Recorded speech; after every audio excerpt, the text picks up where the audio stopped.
Welcome to the Bookers Alliance podcast, where we hold the pencil and the pencil is power. Coming at you right now is your host, Marky Mark, along with the man, the myth, the legend, Frank Donaldson. Join us as we discuss the ever-changing landscape of professional wrestling. So hang on tight, you jabronis, and enjoy the ride.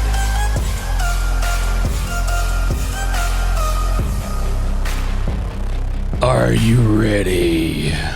Oh, Lord.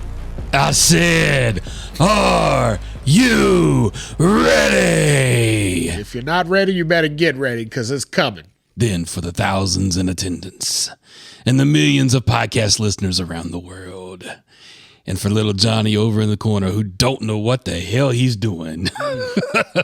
Johnny Laurinaitis? No. Let's get ready to suck it. Well, that would be a Johnny Laurinaitis.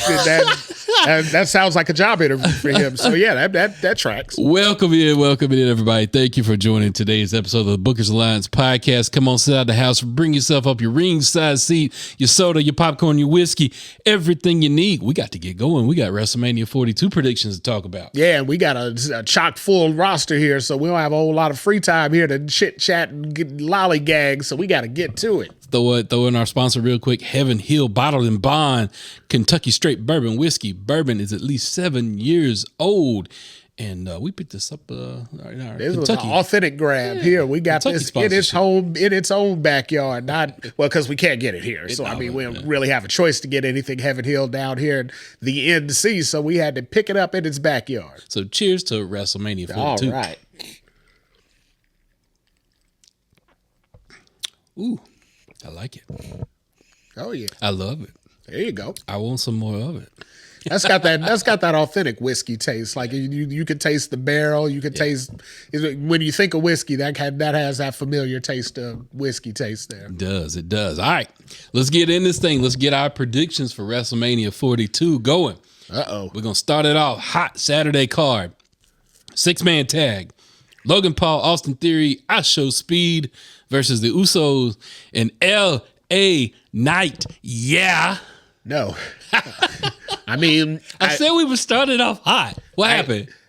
So you started with that match, and they're probably also going to start with that match, and I get it because Speed has 4 million viewers or followers or whatever that number. So yeah, they want all their people, and it's on free ESPN. So they're going to get all the viewers in. It's going to be a match happening for social media. I don't know what it's going to look like in the ring, but it is what it is. It'll get a lot of eyes. It'll open the event with a lot of people watching. I see Logan Paul trying to create a viral moment, and I see I Show Speed trying to create a viral moment. I think it'll be fun for what it is. I ain't putting much stock into it. Okay. I definitely see the Usos and LA Knight coming out of this the winner. Really? You think Speed's going to take the fall? Yep. Or you think that's what Theory's there for? You think Theory's in there to take that pinfall? Nope. I think Theory or Speed is cursed still from Danhausen. So they are losing, sir. Oh, well, so I could definitely see them losing. But, yeah, between what Logan Paul's going to do for his social media following, what Speed's going to do for his social media, they're going to have 10 million people watching on ESPN. So I ain't mad at him for bringing in the celebrities to get the viewership. But, yeah, like you said, I'm not going to put a whole lot of stock into it. That ain't what I'm, chomping at the bit for. Let's put it like that. So who you got? Who's your winner? So same way. I don't see the Usos former WrestleMania main eventers losing to Speed and Logan Paul, right? And Austin Theory. So, yeah, especially not Theory, because, we know Triple H hates Theory. So, no way they got a chance of winning. All right, let's talk about the unsanctioned match between Jacob Fatu and Drew McIntyre. That was going to be a banger. This one is going to be whoever's in the first 5 rows, just watch out because they're going to throw each other around and you're liable to get caught up in it. If you so this one has the potential to be the Saturday Night Sleeper. It does. This actual match, granted, it's unsanctioned, so that means there's going to be a lot of antics. There's going to be a lot of outside the ring. And according to WWE, it never happened. Yeah, well, so it's unsanctioned. But there's a whole world of stuff that's possible to happen in this kind of match. And I don't see these two guys, especially considering 2 months ago, Drew was the champ heading into WrestleMania is what he thought. And Jacob was supposed to be a contender for the title. And both of them kind of fell out of the title picture and partnered up with each other, for the strange bedfellows at this point, but they got on Mania. So I see them both putting effort forth in to, take it to another level and steal the show. I agree. Steal the show. I'm going with my boy, the Samoan werewolf, though, Jacob Fatu. I don't know about that. I mean, it ain't a bad idea, but I think Drew's due up for what they did to him with that whole title debacle right before. I feel like they should pay him back on that. Probably let him go over. All right. Let's talk about the next match. WWE Women's Tag Team Championship Fatal 4-Way. Who? Yeah, we got Nia Jax, Lash Legend versus Charlotte Flair and Alexa Bliss versus Bayley and Lyra Valkyria versus the Bella Twins. And so I thought I thought Nikki Bella was injured. I think they're gonna do a little shaking, shucking and jiving and getting them out of there on Friday on SmackDown. And I feel like they're gonna insert Asuka and Kyrie in there in their spot because they really don't have nothing going on right now. But This is the equivalent of the Andre Battle Royal for women, huh? Oh yeah, like sort of. They were like, well, we got a lot of talented women. We got nowhere to put them. Let's all just jumble them together in one match in there. Why not, right? So if it stays the way that it is, if the Bella Twins make it, who you got? So much of me wants to say Charlotte and Alexa just because they're probably the runaway stars. They're probably out of all the names you listed, they're probably the ones that could have had the singles match. They could have got away from this tag team thing and had their own storyline. And I feel like they kind of jobbed them out like they jobbed Drew out. So I think they would go with them. But if I had my pick, I'd rather see Lyra and Bayley win. I think they would be the most fun. Agreed. I think that would be the most fun, but I don't think that's who's going to win. Uh-oh. I believe it'll be the Bella Twins winning. Holy hell. You think an injured Nikki Bella's going to find her way into beating those other three teams? I think the Hall of Fame legends in this match who have never held the tag team gold as twins, that's going to win out. We haven't even seen them on the build-up for this match in a month. I don't care. There's zero chance. Win. Absolutely but not. The way that I see that going, though, is Backlash is 2 weeks after. They're going to win. They could win there. They'll win it at Mania and drop it at Backlash. I could see it go the other way. They could win it at Backlash. I mean, so if Nikki's healthy and they can actually go out there and perform, maybe give it to him then. But she's not healthy per se. And Bree's rusty as rust can be. I didn't say they deserve to win. Well, so I'm going with who I want to win. So and they ain't the ones. Let's put it like that. They ain't the ones. Now, so the Usos are going to wear shirts that say "We the ones." The Bellas, the female version twins that they got on it, they ain't the ones. They ain't the ones. Who do I want to win this match, though? Honestly, I would rather Nia and Lash hold on to the belt. You want to see him retain? Yeah. That's not a bad. I mean, so every other pick besides the Bellas ain't a bad pick, right? Any which way they go, there's meat on that bone. If they go with the Bellas, then I feel like they get destroyed, like in a month or whenever they defend the titles again, and completely get forgotten about, and then we never see them on TV again. And I hate saying that because I love seeing them two on TV, but I just don't like to see them wrestle. Yeah. All right, let's move on to the Women's Intercontinental Championship match. AJ Lee versus Becky Lynch. This is AJ going in as champion and her first WrestleMania in damn near, 10 years? Yeah. So the last WrestleMania she wrestled in, she was champion and lost the very next night and never to be seen again. So I feel like that part won't play in because I think they've got her in there. I think they got her wrangled in for a few more months, but I don't see her coming out of WrestleMania as a champion at all because I'll be honest, as far as her championship reign, not memorable, right? I think she's had one defense. I think it was against Bayley, maybe, something like that. And that's the point of it is it's completely not memorable. And at least when Becky had it, she brought relevance to that title. And I'd like to see that happen again. So I honestly think this may go a different way. I honestly think AJ retains. I think AJ is going to retain because I think the true opponent that they were gunning for AJ in order to pass the torch to is currently injured. Who's that? I really thought it was going to be the Juggernaut.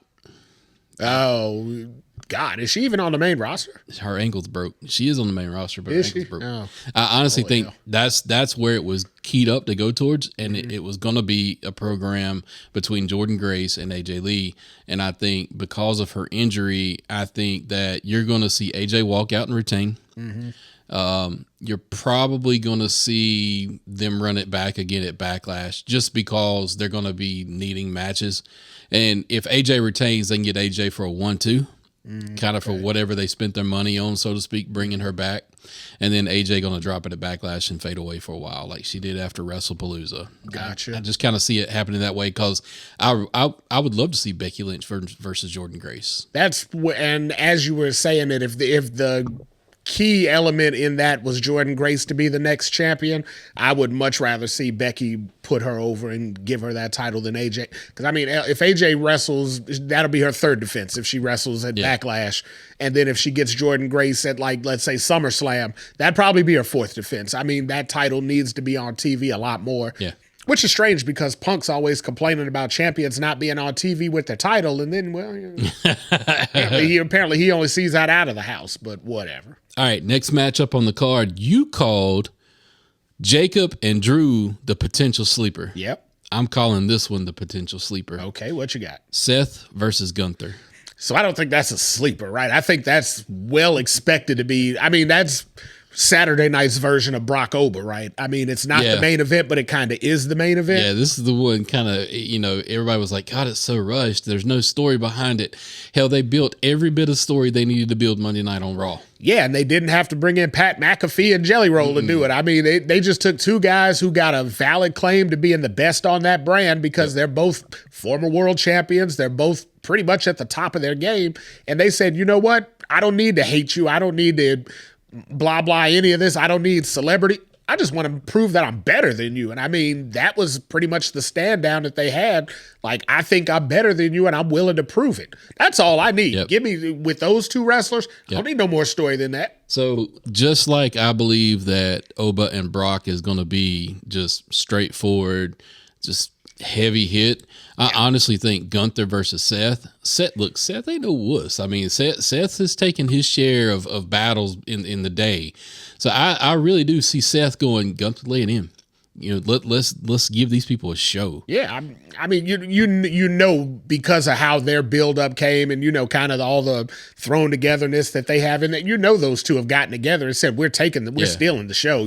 They've said it. And if Seth is if a lot of people compare Seth to a modern day Shawn Michaels, he's got that same kind of mentality, moves, it's the never say die, just incredible, just ring awareness. But then you've got the ring general that a lot of people look at him and compare him to a modern day Harley Race. Like, yeah, I mean, Gunther's got everything. He's right. These guys, they're not that far apart in age. I mean, obviously Seth's got more WWE tenure than Gunther, but hell, in the shorter amount of time that Gunther's been around, he's accomplished almost as much. So I mean, that you're not taking anything away from either guy. It's really gonna be if I'm the producer of that match, y'all figure it out. Yeah, y'all figure it out. Tell me what y'all come up with so I can go report it up to the office. I don't need to step in the middle of that. Y'all got this. If you want some advice, yeah, I'm here. But yeah, y'all don't need me. Go ahead and handle that. Tell me what y'all come up with. Or I'd sit there like a fly on the wall and say, you know what? I'm going to watch this. And then whatever match I get to produce tomorrow night, we're going to bring some of this in. Because you ain't gonna short on learning watching Seth and Gunther go at it for, I hope they get 15, maybe 20 minutes. Yeah. That's going to be a nice quality wrestling match. So I agree. If I'm the producer, I'm just going to turn them loose and say, boys, have at it. But if I'm management, I already have the finish. Oh, okay. So what are you thinking? What do you think is going to happen for W in this? I think Gunther gets the win. I honestly think it's in Gunther's mind, a clean win. But everybody else will see that it's not a clean win. It's either one of two ways that Seth is going to get put down with Gunther getting the pin. Okay. It's either a Braun Breaker spear. Yeah. So I definitely see Braun Breaker. Or a Braun Breaker chair shot because Seth has hit Paul twice with a chair. And had no come and no receipt. Yeah. So I believe that something's going to happen to where Gunther is going to be down, ready for the stomp, and just He's not going to see the interference. Is it going to be a hooded guy? Is a guy going to come in a black hoodie? You know how it is. Yeah, I mean that's clearly the only option we got. But Gunther's not going to see the It'll be a guy running at 100 miles an hour, and everybody be like, "Who's that? Who's that? Who is that masked man?" And it'll be like, but not this again." It will be that way just because they've got to get the Braun Breaker Seth Rollins program going somehow, and they got to move Gunther on, because Gunther really, outside of what they put together Monday night, Gunther and Rollins shouldn't be swimming in the same circle right now. No, and that's what I mean. So the upside is Gunther did bring up, like, hey, when you lost your world title and I was the world champion, I see you didn't come calling me in, so there was that. And like I said, it was kind of just that one-upsmanship. Yep. You got two guys who are at the top of their game, and both of them are just looking at each other man to man saying, hey, I'm better than you, and I don't have a problem proving it. That, again, like I said before, that's all I need with this match. I think the same thing. There's no way Braun Breaker ain't getting involved in this, because rumor had it that he was healthy enough to come back for the match, but there was just no time with the build-up. So they took the same amount of time and did no build-up for these other two guys, but that's neither here nor there. Well, they had nothing for Gunther either. Well, I do see big money in Braun Breaker versus Seth Rollins, so I do see why they want to treat that more with, kid gloves, want to take care of it. Yep. But, yeah, what better way to kick that off than in Mania, if not the Monday night after? I mean, one of those two nights we're seeing Braun Breaker. Let's put that on record right now. So we're both going for Gunther in this Going with Gunther, and again, I think we both agree there's got some interferences coming. All right, moving on to the Women's World Championship match, Stephanie Vaquer versus Liv Morgan. Well, Miss Trouble herself. Yeah, so that music video, that was trouble. But I also saw Liv doing interviews this week, and Liv's about as beaten up can be, right? Liv's looking rough. Yeah, that poor girl looks like a beaten down alley cat out there now. I mean, 2 black eyes, a busted forehead. Hell, she done took a toll. I don't, before all this happened, I thought she was going over, because I was like, man, the visual, blah, blah, blah. After looking at it now, I'm like, I don't know if they even want to put her on camera as the winner of the match at the end of Mania, advertising with the world title. No fault to her, but damn, I mean, she looks like an abused woman at this point. That's not the image you want to portray. I think this match serves 2 purposes. The first purpose this match serves is Stephanie Vaquer is now the new kind of baseline. Yeah. She's definitely the front bearer for the Raw Women's division. Right. She's now the baseline. She is the watermark. She's whatever is coming up to Raw to get on the main roster, or SmackDown to get on the main roster. You got to be the same level as Stephanie Vaquer. Yeah. So that's a hell of a bar to have to jump over. That's like in the high jump when you just ain't got enough on your stick. That's there, because she's a hell of a starting place. So that's one purpose for this match. The second purpose for this match, I'm going with my winner. Liv Morgan is going to win this match, become the new we're going to have to write Women's World Championship match. We're at odds on everything here. Yeah, we're going to, after this, we're going to take 5 minutes. We're going to get all this documented here. So I think Liv, the purpose for Liv in this match is to give Rhea Ripley a run for her money as top female within the women's division. That's because if I look, I ain't going by nothing else, but what you see everybody, all the interviews, all the people that go, who's your favorite women's wrestler, blah, blah, blah. Everything that you hear right now, even Stephen A going on first take going, Rhea Ripley, that's my favorite. Dude, if Rhea is in that upper echelon right now, right? Mm-hmm. Liv is about to join her. I think this match pushes Liv into that upper echelon. I think so. We talked about it last week. I think it's going to come up again today. It's definitely about to come up now. I don't necessarily know if you got to go over to get over, and I don't know if that's going to be Liv's calling this year. I think at this stage, because let's be honest, she's been at that upper echelon for a while now. She isn't just joining it. She's your first ever women's Grand Slam champion. She's your Saudi champion. I hear you. Liv's had a lot of accolades over here now. I think Stephanie's at that point now where she's gonna, continue to maintain. Plus, again, everybody can't retain titles, right? Right. At this point now, we've said everyone with a title is losing their title. If somebody from Saturday night's got to keep it, Stephanie's my pick. All right, let's move on to the main event. You ready? Yeah. All right, Pat McAfee versus Jelly Roll. Holy hell. What a nightmare. Is that not the main event? God. It feels like this is the God main help event. me if it is. And I don't know. I think Jelly Roll got himself out of it. I think he saw the writing on the wall. And he was like, I got albums to sell. I ain't got time for this. Jelly pushed the GM like, don't come up on me. Yeah, he said, I don't work here. And I said, well, you can't prove it to me because hell, I done seen you here. I done seen you here an awful lot more than I have. Of a contract going on. That's why I said you can't prove it to me if you don't work here. Because I say, hell, apparently him and Pat ain't got nothing else to do on a Friday night lately. All right, so now the real main event that's advertised for night one is Randy Orton versus Cody Rhodes. With Pat McAfee. That's on the marquee now. There obviously has been some insertion of booking and ideas. Wait, insertion? That was in the Stephanie Liv match. I got that match covered. Yeah, just saying. But every fan and look, yeah, I'm a Cody crybaby, but I'm throwing this out there because we know. I do believe this is true though. I heard Cody say in an interview this week, every part of the wrestling fandom, whether you are for Cody, against Cody, for Randy, against Randy, like the flippy stuff, like the cinematic matches, whatever.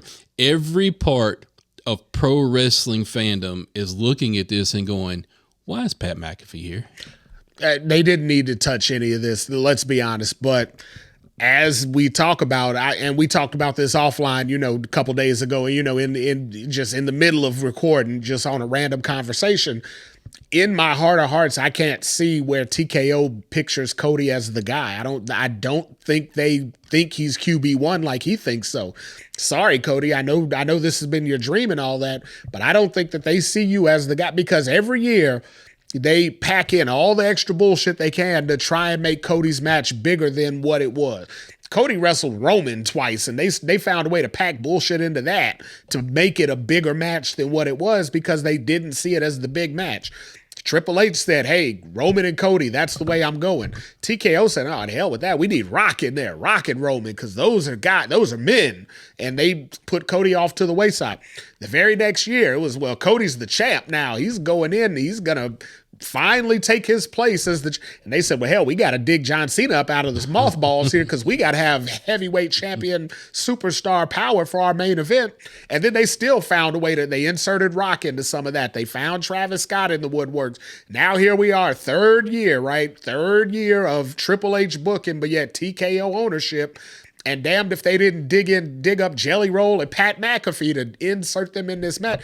They're finding everything from the outside that they can to give Hollywood star power, social media presence to Cody's matches. And I just feel like they're doing it because they don't see him as the guy. Could be a possibility. I could kind of see it that way. Could be some other things happening though. Some other puppet masters behind the scenes pulling the strings. Even if it is, they don't see Cody as the guy. No. Whoever's working with this, they don't see Cody as a draw. That's my point. And that's the thing. We've heard the story about how Cody came back into the fold at WWE. We heard the McMahon pulling up and them having the meeting, and then him pushing the offer to him on the cocktail napkin. We've heard the stories, right? Yeah. Well, what if VKM walked away from that match angry, or walk away from that scenario angry? It's like, this son of a bitch, I had to stoop to this level. I'm going to make his life a miserable hell now that he's signed with me. What if there is some still VKM influence, because Cody's WrestleMania main events have been effed around with for the past 3 years? Well, now you sound like the same conspiracy theorist that said Vince put Dusty in polka dots because he had he begrudged him for all the NWA stuff that he did to him in the 70s and 80s. Look, I'm tying the dots, man. Now you're a Cody crybaby. Is what you're doing. What you're doing is you're seeing a B+ player at an A+ level, and he ain't delivering. So you're going to make up some conspiracy theory to make him the guy. So obviously we know how you think this match is going to end. So Randy Orton, top tier, right? There's no way. And the only reason I can say this for sure, and this is not a prediction, this is a spoiler, as they say, because Pat McAfee flat out said, if Randy Orton doesn't win the title, I'm leaving wrestling forever. And my thought was, if TKO is willing to give him money to come in just to do his quote unquote retirement angle with no wrestling payoff, they just blew more money than they could. They should just be outside burning money, and I think they're at least somewhat smarter than that. It's funny you mentioned money. All of this is about money. When you say TKO, you might as well just put $3 signs in there. Right. Those mean the same. So here goes a conversation that we ain't had yet. The conversation is, who do I think is coming out the winner? I think Randy. Yeah. I don't think it's clean. No, there's gonna be shenanigans. There's gotta be. You didn't bring Pat McAfee a jelly roll in for nothing. I don't think Pat's the shenanigan. What? There's more shenanigans. There is more, and it has to do with money. Who else can there be? You see? Here comes the money. Oh, I thought you were bringing out Ted DiBiase, the $1 million man. I think you're bringing out the $1 billion baby. I think Shane McMahon is going to walk out and reveal to the crowd and to all of us that he is the one behind Pat. He is the one.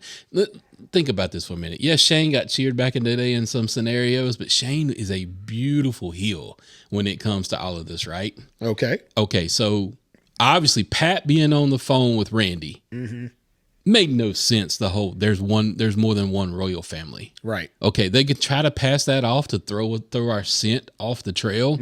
Makes perfect sense for that to be Shane McMahon.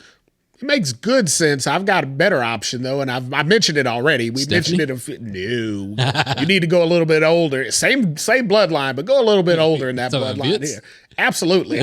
So at this stage of the game, if you're going to do so, everything's pointing to the fact that it's going to be TKO versus WWE somewhere at this point, right? Yeah. It seems like everything's put in that way because TKO's stepping in. The WWE superstars are mentioning it on camera. They've drawn it into the storyline. They'd be foolish not to take this to another level and have the quote-unquote corporation from this generation versus the quote-unquote workers. They'd be foolish to do that, but you're not doing that with anybody else but Vince, right? We don't know Ari Emanuel, so if he comes in and does it, it's like, who, what, why? That's worse than Pat. And I think Ari's like, I don't want to be a part of this. Yeah, it's like seeing the TNA president on screen. You're like, who is that? Yeah, exactly. It's like, who is this? Why is he doing it? What are we doing? But when you're talking about the odd look that Tony gives into the camera when he's out there. Well, yeah, he did that mousy. But when you've been swimming in snow all day, you have a hard time getting it together for the show later. So you know how that goes. But I digress. Yes, I do. But no, when it comes down to TKO, when it comes down to that strong arm, and even what you just said about holding Cody down and all that, if they could even draw on that storyline that you said, Vince could say, Cody tried to humble me and demean me to bring him back to the court. Well, I'll show him because I've been doing it to him ever since, just with a silent hand. And look, if you bring him back for just a year, right? Look. You only need 1 year because my prediction is he's the next inductee in the Hall of Fame next year. And I do agree with that. I do kind of see that happening. But if it stays in Saudi. I think the only thing that's going to give maybe pause for that happening, and again, it's not going to be the Janelle Grant lawsuit and any of that. Yeah, no. Brock is back. Obviously, they don't give two shits about that. The only thing that could stop that is the biggest heel of all, Donald J. Trump, screwing up WrestleMania, then having to go to damn New Orleans or, God forbid, Vegas for a third year. But if they do give him back for a year, it's definitely going to cause a lot of people to go, oh my God, Vince is booking again, blah, blah, blah. Look, if he's truly wrapped up in the storyline anyway to come back, he's been booking. Yeah, absolutely. Y'all go on and accept that because he's not going to be around and not have a hand in what's going on. No, absolutely not. And he's damn sure not only coming back to be an on-screen character. Yeah. To let someone else handle his creative? Come on now. We know Vince. And if he looks at Hunter and he's going, Hunter, I'm coming back for a year. And then we're going to transition back over and I'm going to retire and fade away. It's going to be just like John Cena. He's going to have carte blanche. How is Hunter not going to say, okay? Like there is no okay. Yeah. I mean, let's be honest. At the end of the day, this is a business and they're in that business to make money. And there ain't no bigger story that can make money than Vince coming back. If Brock came back to get his final run, Vince can come back and get his 100%. Final run. And I mean, the best way to start it off would be Friday night at the Hall of Fame when $1 Billion Princess is getting inducted into the Hall of Fame. there's going to be mentions of Vince at some point. So he's going to be on people's minds. There has to going into Mania anyway. Why not pay it off? Why not start that payoff here on Saturday night? I don't believe Hunter. I don't think Hunter named him. He named him. He talked about him? He talked. I know there was some verbiage in there about Vince. He said his name. Because he said it was the elephant in the room, and there's no way I could get through this speech without giving this man his credit because of how influential he was in my career. But he danced around it as long as he could all night, and it was kind of like there's no way I can have this speech without mentioning him, so I kind of have to. Yep. Stephanie can't do that speech without mention. If she doesn't mention him all throughout the speech, then it's a horrible speech. I don't think she would do that. I think there's 3 safe bets that Stephanie's going to mention in her speech. Who's that? Your 3 safe bets: Hunter, yeah, Vince, yeah, Andre. I would say the kids. I mean, I feel like the kids are going to be in there too. But I don't know if you saw Stephanie sit down with Logan Paul last week, but I mean, she was very complimentary toward Vince in the conversation that she had with Logan Paul just last week, to whereas before, the conversation around Vince was her and Paul Heyman. Yeah, exactly. It was real quiet. It was real, it was almost like stepping on stones. It was out the there. he who shall not be named. Yeah, it was one of those kind of things. But with the conversation with Logan Paul, I mean, they got right into it. They had full conversations, and Steph was very complimentary towards the man then, and I don't know the reason behind it. I just found it very odd that the week before Mania, now she's completely turned suit on Vince, and she's real happy and excited about having a conversation about how good of a man Vince was. I think if anything, that whole situation is complex. Yeah, but there's a lot of behind the scenes stuff that has nothing to do with the wrestling on screen. But so we're both picking Randy. Picking Randy with a whole lot of shenanigans. Whole lot of shit going on. Yeah, hell yeah. All right, moving on to night 2, WrestleMania Sunday. We're going to open the card with the real main event. Yeah, essentially, yeah. Because the real main event. And they're giving it to you free. Yep, on ESPN. ESPN proper. Is proper. Now, yeah. I like how they said that too. Proper. So when they said that, that's when I knew for sure Vince was back. Because I'm like, who the hell talks like this? Only Vince comes up with this nonsense, the narcissist and shit like that. Only Vince says that. So I'm like, when Michael Cole started saying, ESPN we'll be broadcasting on ESPN proper, and I was like, oh, hell, well. I was like, y'all just spoiled the whole Vince return right now for me. I got it. All right, so the real main event, Obafemi versus Brock Lesnar. We've talked this match to death already. I'm just going to give you my winner. If it ain't Obafemi, next week, y'all tune in and you will hear the most profanity-laden rant ever on podcast history. Y'all be ready. Because I will light this MFer up, but it won't be an MFer next week. Nope. It'll be every bit of it. But I will light this microphone up. Damn it, y'all better bring in the fire extinguishers next week, because I will burn this fucker to the ground if he don't win. Look, there is 100% of people right now that are saying Obafemi should walk out of this match the winner. 100%. Even Brock is saying it. I mean, hell, right. Paul Heyman's essentially said it on Monday.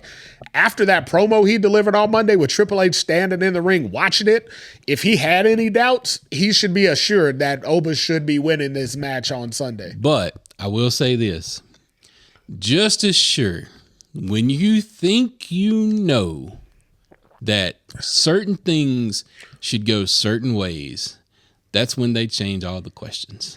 Yeah, that's an old Roddy Piper adage from way back in the day. But he also when he used to say that back in the 80s, he was saying that against one Hulk Hogan. Oh, yeah, true. And you know what happened at the end of every pay-per-view I watched in the 80s that featured Hulk Hogan? Hogan must pose. Hogan poses. So at the end of it, damned if Hogan was the champ, damned if Hogan wasn't the champ. Hogan found his way into every damn WrestleMania main event for 9 years straight. And at the end of each one of them, Hogan posed. Yep. Hogan had lost in WrestleMania 4. Macho Man won the championship. But the last image I have in my brain of that was Randy Savage with Liz on his shoulder and Hogan posing. Somehow or another, he was the primary, and those two became the secondary. So at the end of WrestleMania 2's original, or actual main event, as we call it, Oba must pose. Oba must pose. And that's an adage that will start today and better not stop for at least 10 more WrestleManias. So here's how this should go. And we've talked about this before, but we're going to mention it one more time. Here's how this should go. We're all saying 100%, everybody invested in this is going, Oba should win. Yeah. The one person in that back that wanders their way into Hunter or Bruce Pritchard's ear and go, does he really need to win now? or should we wait and pull the trigger? Mm-hmm. That one person. Yeah. I hope Brock rips him a new asshole. So because Brock Lesnar at that point, because you can tell Brock is doing everything. Even Paul Heyman is doing everything to make Oba. They put this guy over 6 ways from Sunday at this point. They're doing everything for if somebody comes up and says, Brock, it ain't time. So I got backstage rumor here. I try to keep my sources, so I won't name a source, right? I'm not gonna tell who told me this, because it may have involved pillow talk, but I heard this. But in the back, they said that there was one person that did say that at the inception of this match. It said, maybe it ain't time for Oba to win. Maybe we need to look at Brock for one more run. That person lost their job. So it was Road Dogg. And Road Dogg no longer works there no more. Yeah, Road Dogg's no longer. If you notice, maybe about 3-4 weeks ago, Road Dogg called it quits right around the same time they announced that match as official. So yeah, rumor had it that it was Road Dogg. Yeah, and if apparently the conversation that was had after Road Dogg was the sole member to mention it was, Road Dogg, you need to find your way out of here now. Your shit's packed. You go ahead and meet it in the parking lot there. Yeah, because you're done right now. So I kid Road Dogg. We love Road Dogg. This being on ESPN proper, look, there's a reason why this is on ESPN free. Because it's the main event. It's the main event, but also this company is looking at Obafemi and going, just like they did for Roman, you're the one that's going to feed our families for the next 10 years. Let's look at it. He's had 3 official television or main roster matches? 3. Yeah. And he's in the biggest match of WrestleMania. Win, lose, or draw, he's there. Yeah. Unless he's completely craps the bed. I mean blows it. Like he misses every spot. He blows every single, he can't talk. He stumbles. He bumbles. Everything goes wrong. This dude's main event in WrestleMania next year for somebody's title. So he's still the free agent. Yeah, that's what I'm saying. So next year he's if this goes the way it's supposed to go, next year he's your shoe-in to main event WrestleMania. So you don't even have to question it. Where do they go? Where do they go with Oba once he's done with Brock? I heard somebody say, if Roman wins the title, they should put Oba and Roman. No. Hell no. What they should do is let Oba mow people down all year until the Rumble. And then let Oba win the Rumble and then pick whoever ain't Roman. Either that, or if Randy is going over on Cody, Randy's going to get to 15. He ain't got to keep it forever. No. So let Oba maybe chase Randy.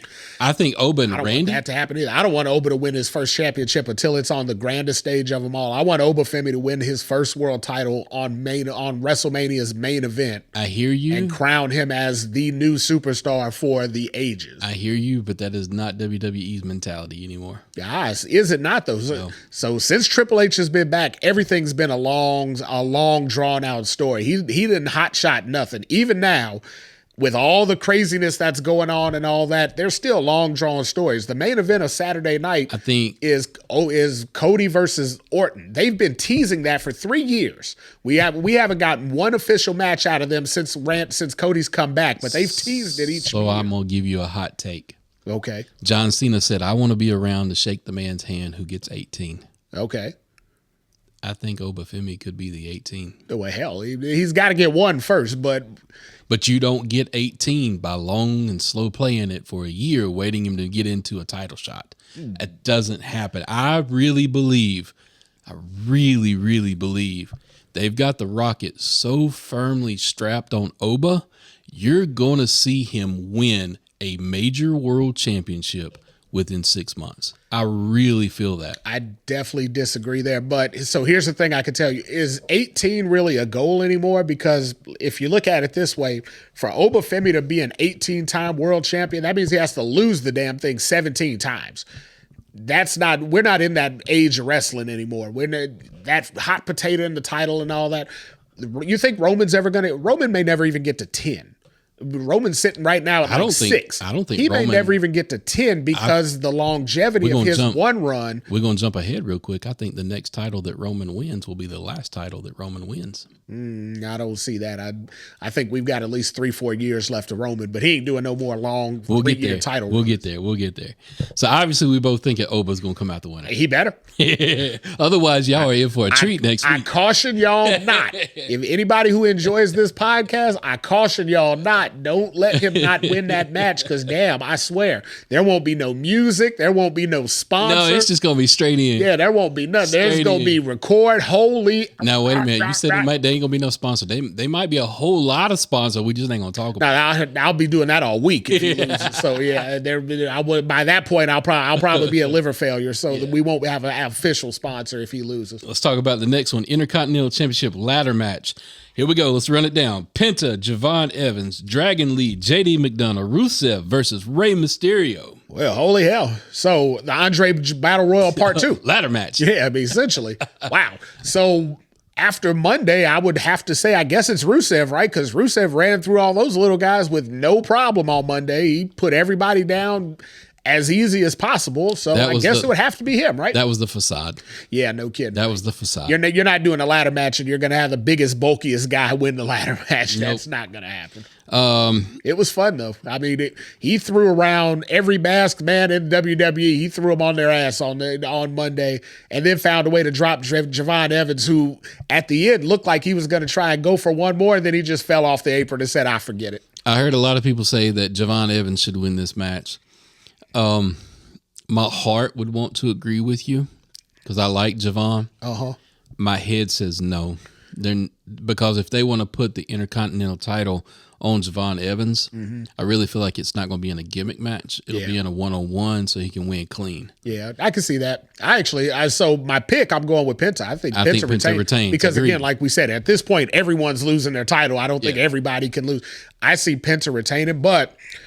And no shade to Javon Evans. I don't see him being able to win at WrestleMania because of the match I'm waiting to talk about now, and Trick Williams' match. I feel like Trick's going to be the NXT talent that wins a title at Mania because Oba ain't wrestling for a title. No. So we both believe Penta's going to win. Is it going to be Penta's going to retain? Is it going to be a spot fest? Oh, it's a ladder match with five luchadors in there essentially, and a big guy to throw them around. It's going to be crazy. I hope all of them come out safe. I hope they have a fantastic match.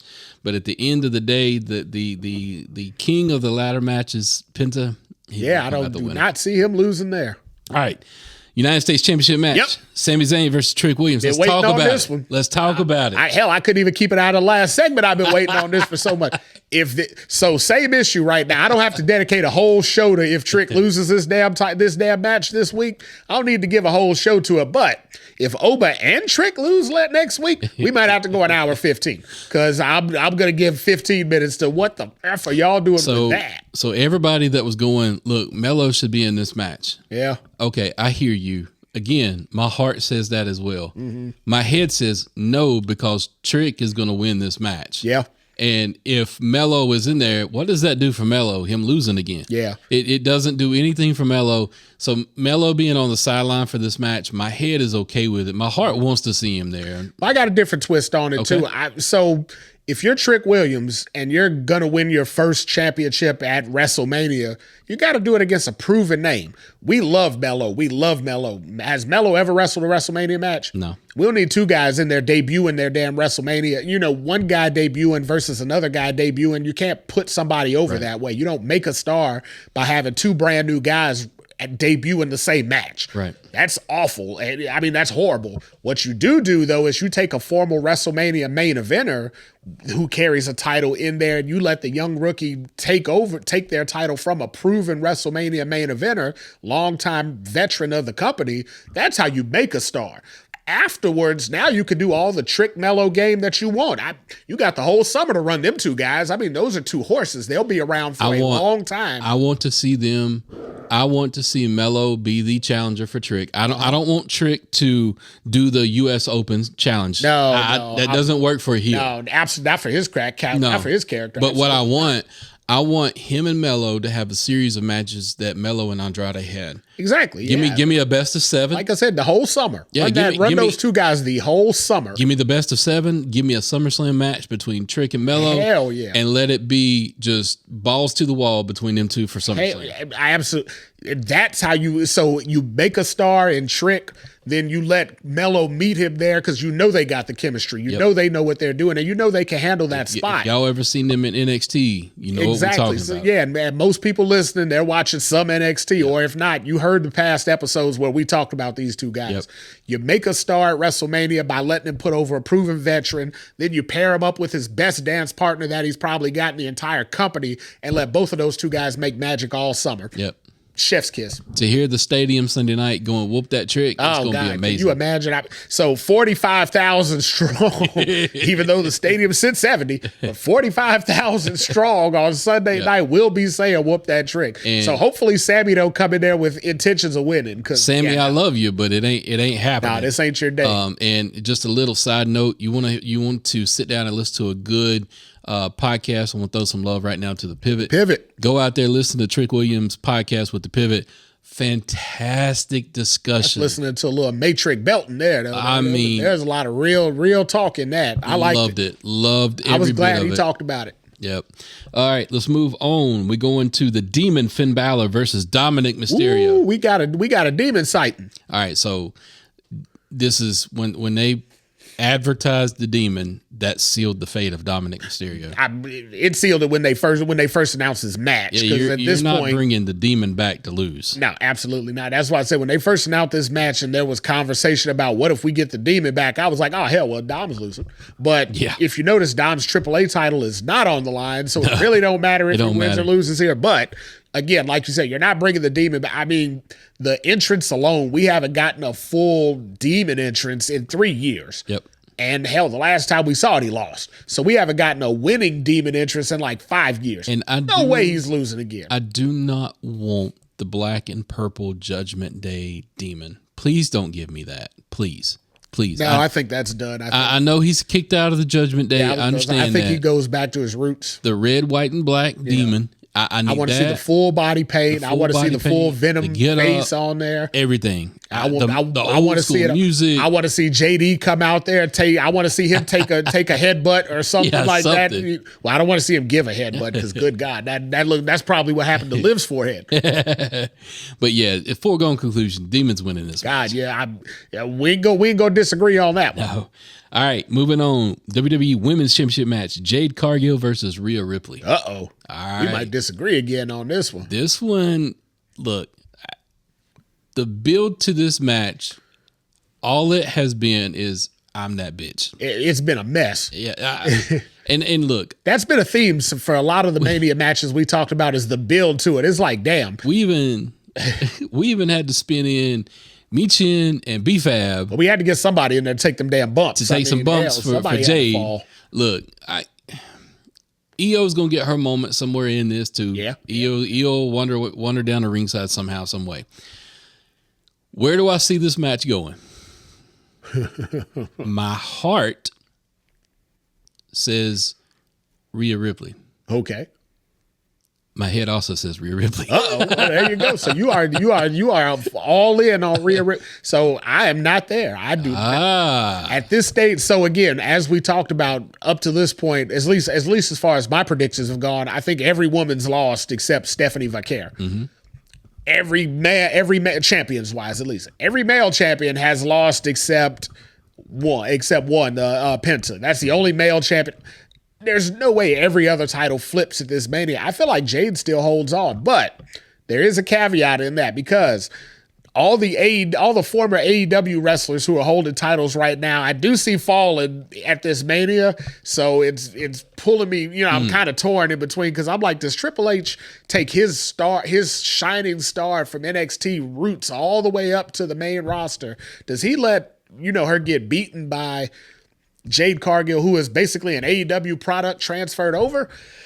All of that part of me says no, but then there's just that inkling inside of me that there's so much more for Rhea to do elsewhere, not tied into SmackDown at all, because the women's roster on SmackDown ain't really where it's at. Right. So that's where I'm still at the part of I don't see Rhea winning. I see Jade winning because Rhea's going to go back to Raw and do a whole lot of other stuff back on Raw as soon as this is over. If Jade does retain, though, and let's say Charlexa breaks up, that does give us a path. Now you're starting to see why. Now you're seeing why, because there's no one else. Yeah, there's nobody else on the SmackDown roster that's I mean, there's Nia and there's Lash, but Lash is way too green for all that, and Nia's not there. That's not her role right now.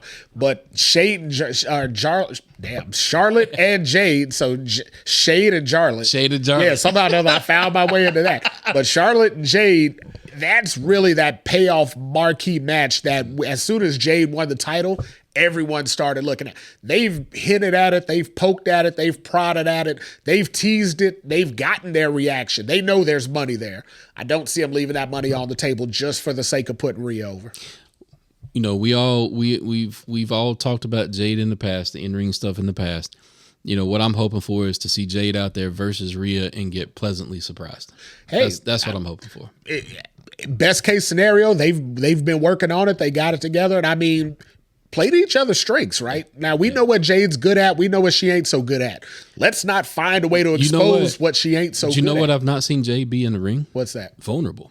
True. Like, I've not seen Jade have a chink in her armor. They've made her had an arm injury where she had to do like the one arm angel and stuff like that. But yeah, there's never been where she's had to really come from behind. I'm hoping they play into that. That'd be interesting. If I'm the producer of that match, I know I got my hands full.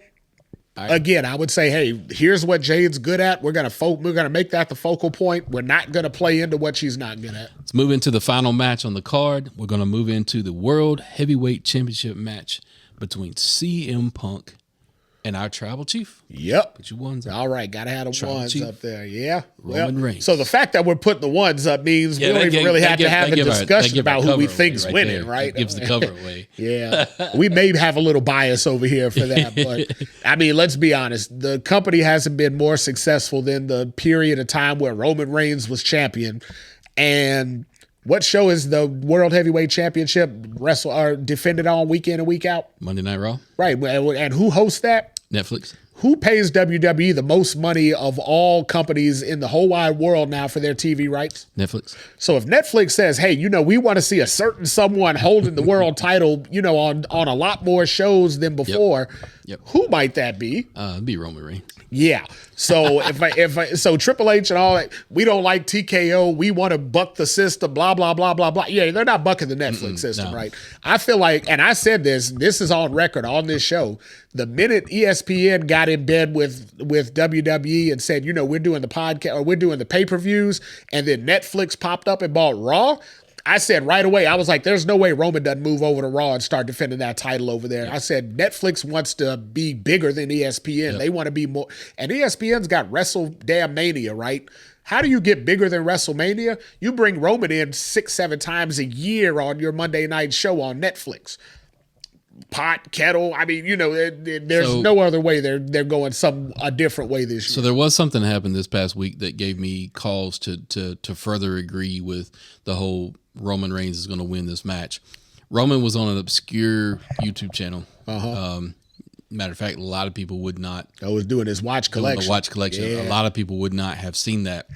There was a statement that come out of that when the guy was asking Roman about, you've done everything, what's there left to do? Mm-hmm. And Roman made a statement, paraphrasing here, but Roman said something along the lines nothing left to do. Nothing left to do, but once I see something that I think I can put myself behind to elevate it, that's what interests me. And I'm like, okay, well, he can put himself behind that world heavyweight belt because he never won that belt. We've been saying that for years, that belt still feels inferior to the WWE title. And I mean, we've been saying since the start of that, what do you do to elevate that title? Put it on Roman. Put it on Roman Reigns. At that point, it is the most important title in wrestling. Seth worked his ass off to start that belt. Yeah. Roman would solidify that belt. Yeah. So again, and it's just like what happened with WWE as a whole. All the Hulk Hogan, John Cena, The Rock, every other name you could bring up, work their ass off to get the company to a certain point. Roman took it to another level. Yep. It's not because he was the best in-ring worker. Hell, it ain't even because he's even the best talker. He just caught fire at the right time.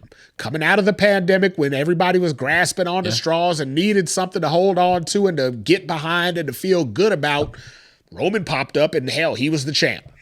He caught fire at the exact right moment and it propelled him into the stratosphere at this point. If he does that again with the world title in the mess that we've got at WWE right now, hell, and let's not ignore the elephant in the room again. If TKO had their pick of who would be Raw champion right now with the roster, I mean, come on now, it's Roman again. So we're not going to talk about the fact that Netflix wants him. We're not going to talk about the fact that ESPN probably wants him headline and pay-per-views as champion. We're not going to talk about the fact that he's marketable as hell to TKO. If everybody wants him except Triple H, well, Triple H gets voted out on that. So, if Roman don't win this title here, now that ain't a whole show on that, but let's just hypothesis, give me a hypothesis moment for a second. Let's say walking out of this, Trick loses, Roman loses, and Randy Orton loses, and Obafemi loses. What do we talk about next week?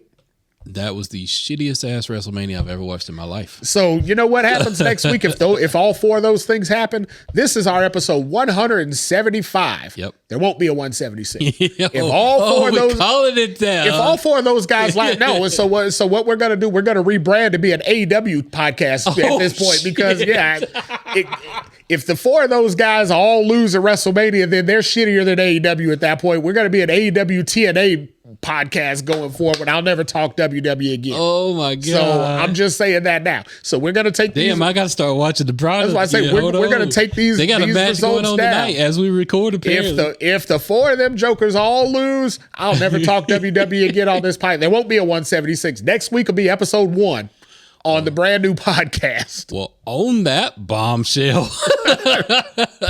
that is the WrestleMania 42 card. Definitely some cool matches in there that I think is going to be great to watch. There's going to be some things in there, obviously, that are bathroom killers. Yeah. Unfortunately, look, I love all of the talent that is competing. There's not one wrestler that we mentioned today that I could go, yeah, I could never see that again. And obviously, Pat's not a wrestler, so that he don't fall in that category. Yeah. But Jelly Roll never comes back. I won't cry. I won't lose sleep over it. But with all of everything that we've said and talked about today, this really could be a generational WrestleMania. It's going to be something. It really could be. It has the potential. I advise you, go into this thing as a fan. Go into it as a fan. Don't be jaded by anything. Don't be jaded by the Pat McAfee stuff. Don't be jaded by the whole, TKO versus WWE where they're just raising ticket prices. I'm going to boycott this, that, and the other. Don't go there. No, you can do that on Monday. Go into this thing. Enjoy Mania. Go into this thing. Enjoy it for what it is. Stay off of Twitter. Stay off of X, Twix, whatever you want to call it. Stay the hell off of that app until it's over. Yeah, it's toxic. Don't let that app bleed any of your opinions and go, oh, yeah, well, this didn't happen or they said this was going to happen. Don't give in to that. Your childhood self as a fan, who you became, think about when you first got into professional wrestling, looking at it and going, damn, I want to watch more of that. Mm-hmm. Go into this Mania with those glasses. Yeah. I challenge you. Just enjoy it. Just enjoy it. It's real easy. It's 3 hours, probably 3.5 hours, 2 nights out of the weekend. Enjoy it. I mean, if you've been watching wrestling long enough to find our podcast and pay whatever the money is. I mean, you've got to have 14 streaming services at this point right now because you're trying to keep up with the product and all that. If you done invested all that into it, like you said, don't turn all the nonsense and all the hoopla around this into something. Just look at it for what it is and take every individual match. Appreciate every wrestler for putting their effort forth because nobody's going to come out there and half-ass it this weekend. They're all going to put on the best show possible. Sit down and enjoy the talent for their work. Appreciate what you see. And come out of it on Monday with your opinion of what you think. Absolutely. Because we're definitely coming back next week with our opinions, unless all 4 of those guys win. Then we'll have no opinion on this. We'll never talk. We'll never speak of this. All right, everybody. Enjoy your weekend. Go out on our social media platforms. Drop us a line. What are your WrestleMania plans? Tell us your thoughts on your picks. And listen, if your pick don't win, don't get butthurt over it. Don't get butthurt if your pick don't win. I won't be the only one. But enjoy your time.